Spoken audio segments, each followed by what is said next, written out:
Good morning, everybody, or afternoon, whatever time it is. I don't know what time it is, but it's right around noon or so, and it's the 8th of October, 2022. And really startling events just continue to keep happening.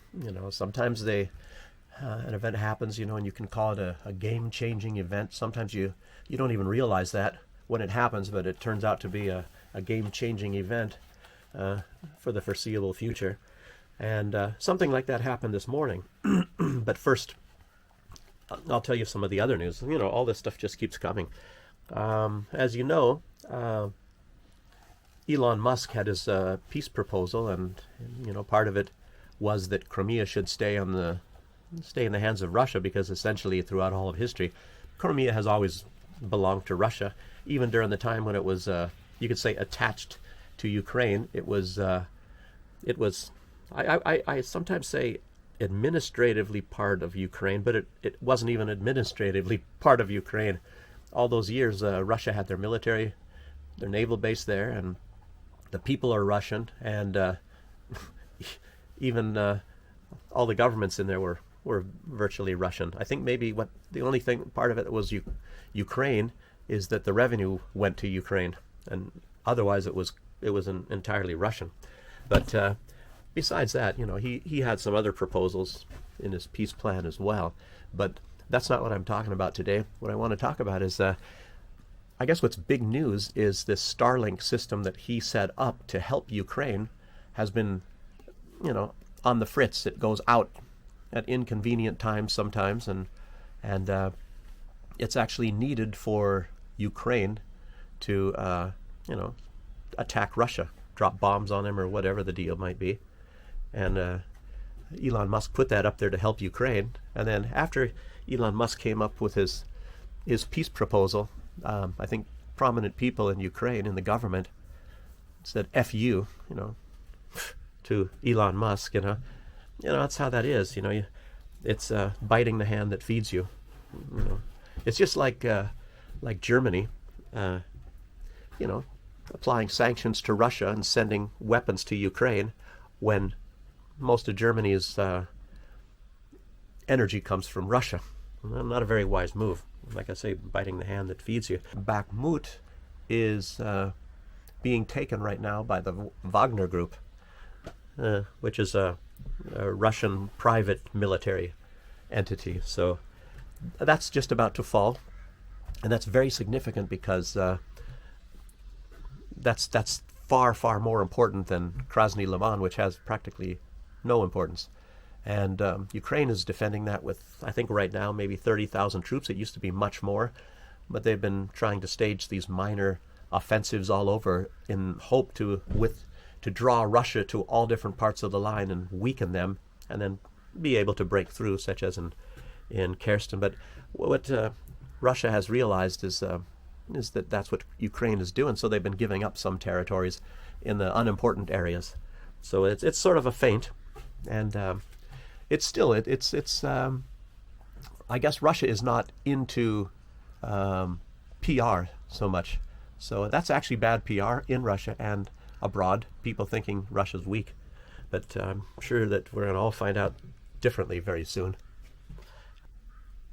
And as far as the Nord Stream pipeline explosions are concerned, I predict they're going to find some pieces of some Russian bomb somewhere and say that they got it from the bottom of the ocean there, and proving that Russia did it or something like that, which of course makes no sense. And but that's what you can expect. I would think Russia should have a right to do that. That's their pipeline, by the way, but yet they're not allowed to inspect it. To inspect who did the damage and be part of this investigation. They're not allowed to be part of the investigation of some terrorist activity that blew up their own pipeline. Now, does that make sense? Of course, in other news, you probably heard this. This was out maybe early yesterday. All this nuclear bomb hysteria. There's really none of that in Russia, but there's a lot of that in the USA. They're commissioning, 300 million? It's actually $290 million worth of anti-radiation medications, pills or whatever, in the U.S.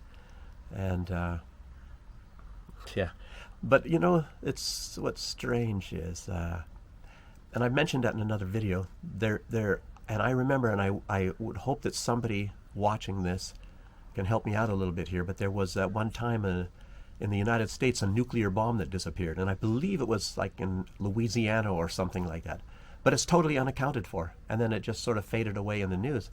But it's a nuclear bomb, and it's gone, and it's unaccounted for, you know.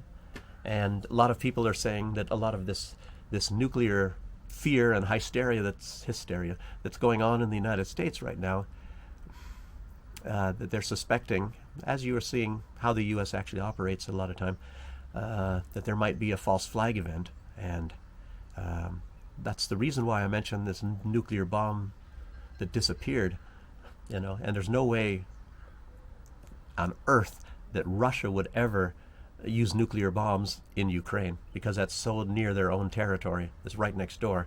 And why would you do that? If they used a nuclear bomb, it would be in the United States, you know, because they're the ones, and Russia knows that they're the ones that it's causing all these problems right now. It's not Ukraine. Ukraine is just a tool or a puppet, or it's like a hammer destroying a window, and actually the hammer didn't do it. It's the person that's pounding the window.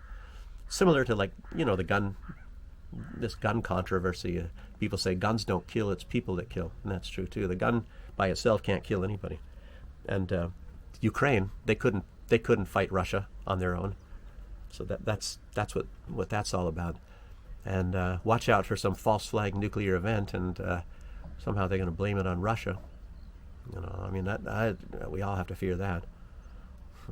But the big news is this terror attack this morning by Ukraine, and they've come out and admitted it, and they've even said this all along, that they're going to attack that Crimea Bridge. And they even gave a whole speech about it, because it's illegal that they can do that. But you know, it's civilian infrastructure for one thing, and so they used a truck bomb and blew up a big section of that bridge. And a lot of people would call that a terrorist event. And the strange thing is that you would be stupid if you want Russia to upgrade this special military operation to a counterterrorism operation, because then that opens up a lot more flexibility for Russia. That's a very bad move, and we're going to see what's going to happen about that. But also, I saw this report just a little while ago it was about John Bolton, some talk I guess he gave on the 4th of October, saying that now is the time to assassinate Vladimir Putin, you know. And and you talk about Lindsey Graham. Lindsey Graham said, yes, we need to assassinate Vladimir Putin. And you know, I was always thinking that terrorists are the ones that do that sort of thing, but I guess the United States says they're not terrorists. John Bolton was saying that they again need to put a weak, pliable leader in charge of Russia, and his reasoning was so that there would not be any sort of a friendship between Russia and Europe, so that the United States can continue to control Europe.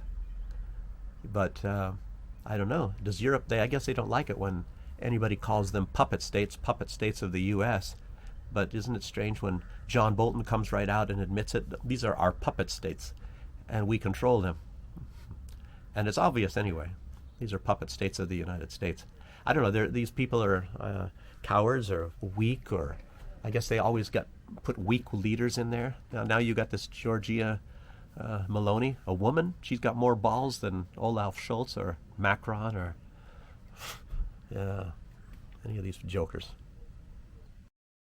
But along with that, with Bolton, he also said that they need to continue. As a matter of fact, he said they need to increase their support to media outlets, independent media outlets, and essentially what he's saying is they need to, you know, he's making reference to NED and probably like Voice of America and these sort of places to increase the propaganda and, you know, get the people to hate their governments over here. And this is also for Belarus. You know, my site is based in Belarus, and I was believing I'm going to do a lot more about Belarus. But, you know, a lot of these world events right now take precedent. And, of course, it has a lot to do with Belarus. We're in a union state. with Russia. But John Bolton is saying that that the support needs to be increased to, like, say, media outlets, propagandists and things in places like Belarus, just like they did in Ukraine, and to control them. And always a hope is to get the people to overthrow their government. And of course, that's one of the main reasons. Poison the minds of people, and that's heavy already here in Belarus. And they use this. They use Facebook and Twitter, of course, too, and TikTok, as well as funding money to the opposition. It's been a major goal here is overthrow this government, and it's normally seen as a stepping stone to destroy Russia, destroy Belarus, overthrow the government. They overthrew the government of Ukraine. Everybody knows that. And of course, if they can't get a puppet leader, which is a peaceful transition, actually, it's installing puppet leaders in such a way. It wasn't peaceful in Ukraine. A lot of people died, especially Russians, of course. They funded the Nazis, which was far, far easier. It's far easier to overthrow Ukraine than Belarus because they had a huge, huge Nazi ideology all over in the western part of Ukraine. They don't really have that here. People are normally peaceful people in Belarus, and but they're influenced by the Nazis as well, and other things, and any kind of wrong steps by the government. We had some problems here in 2020. I wasn't here, but it didn't look too good for a lot of the people here. So, and the police, in some cases, were too heavy-handed. So, and they blame the leader. If the police are heavy-handed in the United States, they don't blame the leader. I think, what was it, Ferguson, Missouri, these Black Lives Matter things. And of course, it was not white on black. It was protests against police brutality. Look at these Black Lives Matter. How many people died? They don't even know. They don't even want to find out. But it's way over 100, and many, many children. And as a matter of fact, all the children and the pictures that I've seen of the children that died in this Black Lives Matter protest, they were all black children. So in that case, black lives don't matter, or black children lives don't matter. They were destroying businesses. They were killing people. It was really terrible. A lot of people that did live there, they're handicapped, and you see this brutality, and that was, I'd hate to say it, but a lot of this was, of course, sponsored very heavily by the Democratic Party in America, calling it mostly peaceful. And look at these events on January 6th, which were mostly peaceful, and they're trying to say that was a watershed event in U.S. history. When the police actually let them in, and one person died, which was killed by some policemen. No police died. That's all I have to say for today. These events are just happening faster than you can keep track of them. It's sure, something happens every day, but these are very important events. The world can be thrown into World War III, in the blink of an eye. You got a lot of these really, what they say, the stupidest leaders, the Western leaders anyway, are the stupidest leaders in the history right now. I mean, I can just sit here and rattle them all off. Look at Liz Truss. You got Kamala Harris, Joe Biden. Come on. And the fate of the world is in some of these people's hands. We're in real trouble, people. In real trouble. Just be careful and try to stay safe.